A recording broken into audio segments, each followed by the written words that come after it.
Hello, everybody. It is Mike Levin. Any way you look at it, it's Mike Levin. On Friday, May 20th, 2022. And I now finally know what screen to open my live casts and stuff on for branding, right? How could I not use this screen?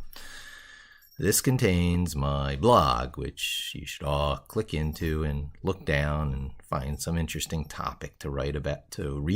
I write about it, you read about it, maybe or not. Again, this is all mostly for my good, to stay sharp in the industry, as my latest one will show you, including the live cast I did on that topic, which quit twice. For those who... I reload my all program, start out in my private journal, which is never a problem because there's just a poem here which you really should read. The world is your checklist, so look around. The world is your checklist, so look around. So just to hit that point home, because I'm about to jump into another interesting point, but I would like to show you that if you download a file from the internet or create it yourself in Photoshop or ArtRage or whatever you use, and then give it a keyworded file name .jpg and use the macro I just showed you how to write, you can turn it into a perfectly keyworded, I got a fix to make there, because that .jpg shouldn't be in there. I got a little bit of macro fixing to do, but you get the gist of it. This is a huge step forward in my SEO capabilities, because when you optimize a site for graphics and images, it should be optimized at the moment of publishing, out of the starting gate. It's not something you do later, because it's very hard to do later. So anyway, that's the kind of stuff you'll find on my blog on the professional side. There's also the personal side and, rambling, and that's what this is. This is rambling. So this is one that started out on MikeLevinSEO.com, but then when I realized it was more of the rambling type, I brought it over here to MikeLev.in. So let's get down to it.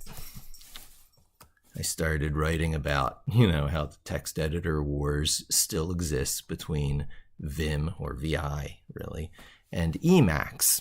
And if so, why in the world am I advocating JupyterLab? Why do I keep my Python packages in JupyterLab such as I do? Here's my MLSEO, which is what you hear my cats in the background, so excuse them, but this is my MLSEO package that I keep in JupyterLab. In a notebook in JupyterLab, a Jupyter notebook in JupyterLab, you see. The language is a little bit convoluted, but this is a standalone version of JupyterLab. I did not have to install Anaconda to get this. That is huge. That is world-changing. We're talking about computer literacy here. So the thing that got me on this whole ramble is talking about how, thing went to thing went to thing, how what you're doing is not exploratory coding. No, you're just doing exploratory learning, not coding. Well, encoding, which is encoding. You get it? All language is encoding, so it's redundant to say exploratory coding. It's just exploratory learning. You keep it in a notebook because you're still learning. You move it to Vim when things get, serious. Except you can still keep it in notebooks even when they're serious. You just lose the Viminess of Vim. You can get your keyboard bindings. Boy, there's so many subtopics, but it's not worth using Vim keyword bindings in Jupyter because it's not Vim, but that's in the topic for another time. So the concept of computer learning comes from a guy named Donald Knuth, who's also the guy who created the text formatter, which later became LaTeX, right? So one of the big guys, one of the big grandparents of tech here, and a much more modern guy, even though Donald Knuth is still around and talking on YouTube, you should totally listen to him. There's a more modern guy named Jeremy Howard who created Fast.ai, but he also created NBDev. NBDev allows you to keep your exploratory code in notebooks and still publish it, including documentation, as a Python package into places like PyPy and everything. So, you know, learn about him too. And once I realized this was long and rambling, I brought it over to mikelev.in, and then I decided I was going to follow the contributors to JupyterLab on GitHub, because they got some unresolved issues that are just infuriating to me, frustrating to me. They're making me anxious. And when I talk about it's really the little things that make all the difference, here's why I'm anxious about this and thus also motivated. The Mac version of JupyterLab, of standalone desktop JupyterLab, already has auto-updating. The Windows version doesn't. This is so important because for mainstream adoption. Why? Because the uninstall, download, reinstall story on Windows is horrible.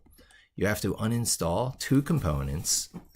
You have to find the .exe to download off of GitHub. You have to override all of Microsoft's anti-spyware defenses, which is scary, and there's 2 of them. Find the hidden run anyways twice. That's what I was talking about, 2 of them. And then as you're using Jupyter, you wait for that new update to be available. Settings, help, check for update. This is happening transparently in the background, but when a new update comes up, there's none available now. I am on version 3.3.4-2, which is a good version. Great job, guys. I mean, you know, I'm a fan. What you're doing is excellent work. But when a new version is available, you have to rinse and repeat, going right up to, you know, having to uninstall the 2 components and go through this whole process again, which is not friendly to the mainstream. It's just terrible for the mainstream. And they know that. And so I'm anxious to see it get either into the Microsoft Store, which allows that auto upgrading in the background, or something else. I don't know. But it occurred to me that what I really want to do is I want to go over and I want to search on the concept, and this is browser war stuff going on here, because Microsoft, I tried to get rid of everything. I went into settings over here and tried to get rid of everything that Microsoft tries to push in my face, and it gets down to their logo and the search box, which can't be changed from Bing, but you can change this. So I always initiate a search from up there. In this case, it would be Jupyter, Jupyter, Jupyter. JupyterLab is one word. Standalone. Right. Okay, so I've been to it before. I clicked on the GitHub one. Now, there's also the, you know, as they call it, the seminal post on it, right? So this guy is awesome. Don't even ask me to pronounce it, but I already follow him on GitHub. I think I've listened to him on Talk Python to me. He might have been one of these guests that's on there a lot. And so this tells you about how, by the way, he's a senior software engineer at Netflix. So this is where the kind of talent where the Jupyter core developer team comes from. They're heavy hitters. So you're about to see more about them in a moment. So this is great. And if you follow their link on how to get it, it's in here.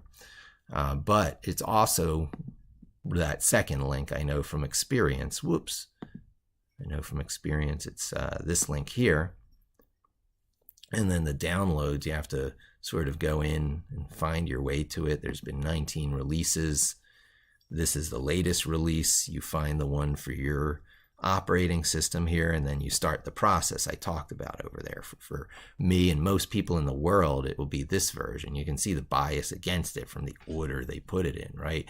First, the Mac version, which has fixed the auto upgrade I'm talking about. 3 different Linux versions. Oh, and then also for you, the most major platform in the world, which is going to be, what, 90% of the people who are, you know, qualified audience for this product are on Windows. So put Windows up top and make it an MSI instead of an EXE, or better yet, get it into the Windows Store. So I want to start expressing my opinions on these things to who? That was the question. So here are the 16 contributors here. Again, it's the JupyterLab/JupyterLab-desktop, which I presume establishes the branding for this thing. I never know whether to call it standalone version. It's based on Electron, so it might be the Electron version. But here you have it. They're branding it as JupyterLab Desktop. Not bad, not bad. It's good branding. So I want to follow all these folks, and that was a lot of yabber to get to the fact that I'm just going in here and I'm going to be clicking on each one and, you know, maybe looking at a bit about them. No, I'll go the fast track. I just noticed you don't even have to click in to follow. You can hover and follow. This guy I follow already. This guy I don't. So let's follow them. Don't follow them yet. Follow. I do not follow them yet. Follow. I think you'll find I don't follow most of these people. But it is important both to follow them. It's important to follow them. I was going to, you know, I'm leading that to the fact that if you really want to follow these folks, it might be better to do it on Twitter. This one I follow already. Who is that? Interaction designer for Gmail. Well, you see how Gmail is advancing so rapidly, as it's no longer Gmail. It's like Google Workspace and stuff. All the email programs are being, a bot, JupyterLab bot. Okay, what the heck? I'll follow a bot. All the email programs are being upgraded to be the workspace programs for the respective companies, because, you know, because it's the one app you're going to have installed on your machine. So since they know you're going to have Gmail installed or whatever, you know, mail app, it only makes sense to make it into all of your office collaboration, you know, functionality in this day and age. Because why would you not have it also be your way that you start meetings?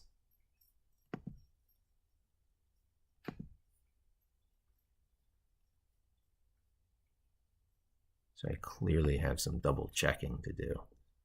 You get crisscross eyes sometimes when you do this stuff. I hope I didn't unfollow people. I should have. Look, it looks like I'm switching from So did I really switch over that many? The people watching are probably like, yes, you did. Let me do a refresh. That just doesn't seem right. Is there any way I can tell looking here whether I follow them without mouse overing? I don't think so. This is just a double check. Now, I'll do it on my own time, but I probably need to look to see which one of these folks are interesting on Twitter and other. Dev.to is a popular platform these days.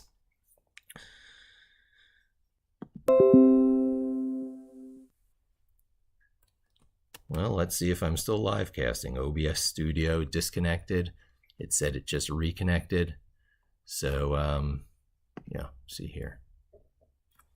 Am I still streaming? Do I have viewers? Hey, I have one viewer. Very interesting. All right, well, not one of the more technical things I've done, especially in this precious morning time before everything gets underway and I'm drinking my coffee and my energy level is perhaps near its highest. Certainly my righteous indignation over issues such as Jupyter, for those who are just joining in. I mean, I guess you started at the beginning, so it's not really like I have to catch up. My anger over JupyterLab Desktop existing, but doing the one critical thing to keep it from mainstream adoption, having a bad install and upgrade story is, you know, well, it makes me angry. So to reach out to these people, it's hardly worth doing if you're not at least following them. So, now I follow. I went to each of these things, and probably some of these are bigger contributors. Probably the 80-20 rule applies. Just by following and maybe even talking to this guy, I would achieve what I really need and have set out to achieve. You can even look by their contribution amount, right? This guy is pretty significant. So maybe what I'm going to do is see if they go by the same name on Twitter. Who even needs to search, right? You just put their name in. This is a good guess, right? Let's follow that guy. There's no way that's someone different. Let's do that for a few more who look like they abide by the 80-20 rule. I'm not going to do it on someone who just has maybe one tiny contribution. And as you can see, looking at these things, there's only a few people who are really the big contributors. And some of them are not showing their faces or anything, but let's see if that Natasha Proctor is also a YouTube, no, a Twitterer. That is not Natasha. This person looks like a significant contributor. That's Declan Kelly. Declan Kelly, do you have the same handle on the Twitters? This account does not exist. No, that person does not. And this person has some decent contributions. Notoriously hard to program. He sounds interesting. Let's search on it. Well, no, I'll take be consistent with my guessing. Maybe he got his name. That's him, right? Oh, yeah, I didn't need to search on that guy's name. Double check. Who needs to double check? Look at that beard. Of course it's him. Follow. This person here is becoming active. That's not insignificant. Michael Krasowski.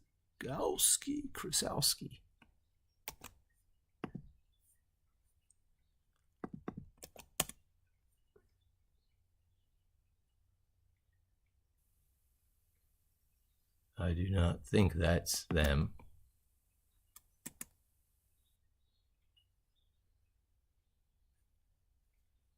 Project Jupyter. Ooh, look at that. Let's just go to Project Jupyter and see who they suggest there. I'm, of course, already following Project Jupyter.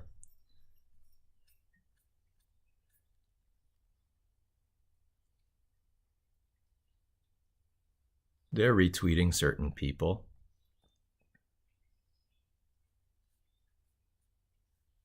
Certain people are being suggested here.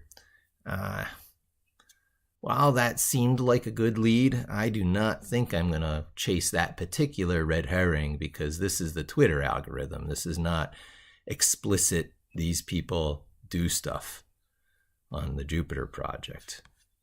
But, I probably will go in there later again on my time. But I think I pretty much covered it. Let me just make sure I've given this guy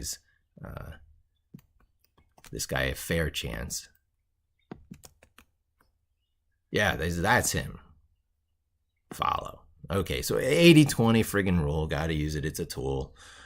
Reducing clutter that we pack into our lives that hold us back. So I could go on this path, but, who more do you need than the people who have a little bit of orange on these charts? They're the only ones who really are worth following on on Twitter. I mean, they're all kind of worth following on GitHub because it's interesting to see their activities. But that is my live streaming for today. It's time to inform myself a little bit. And I could wrap it up there, but why wrap it up when you've got 2 people tuned in? Let me see if I can get your attention and actually engage my audience for the first time, right? Hello, you two. See if they're there. You gonna talk to me? Who tunes into me at 7 a.m. East Coast time? New York City time, basically. I'm not in New York anymore. I'm now in the mountains of Pennsylvania called the Poconos, a ski resort area. And I'll be moving back to New York City in just about a month now. Right? It's around a month and 10 days. I got to be out of this place. And in that time, I've got to find a place to live, too. But I left it this long because every time you call these people about an apartment, they're like, oh, come out to see it, come out to look at it. And then if you want it, you have to pay double. You have to pay for the, that month that you're not going to be living there. So, one of you dropped off. Okay. It's so interesting. I said hi to you and you're like, oop, I'm out of here. I don't know what kind of time delay you're on. Average duration, 5 minutes, 11 seconds. Wow. So some people stay tuned in. All right, this is over. I got some work to do. I've got to update some things in MLSEO for a, oh, that is not my MLSEO thing. This is actually the blog slicer I'm looking at, which is fine. Blog slicer is an important project. But MLSEO, I was meaning to bring up its core. And I talked about Jeremy Howard, right? So I'm naming my files 00_core.ipynb because the output is just core.py, the way it's set up. And that's what I want. I don't want my blog slicer one loaded because having two files of the same exact name in Jupyter, ugh. So you can see here, it's the MLSEO one that's loaded. And then the next thing you do is you go and you make sure you get the one out of memory here because it doesn't need to be in memory either. So now I have the correct one loaded as a Python kernel. Constantly running Python is what this means. Kernel is such a strange name for it, but that's what they settled on for the concept of a contained namespace, a running space for python.exe. It's where python.exe is running and constantly running, because when you load something like this, you can continue from where it left off, code execution wise, which is not something you can easily do with a .py file. They used to call this a REPL environment, run eval print loop. There's other names for it now. REPL, run eval print loop. And so that's this, and that's some work I'm going to be doing here. That's pretty much where I'll wrap up. And thanks for joining me. Hope to see you again soon. Don't forget to thumbs up the video, subscribe, and tune in again later.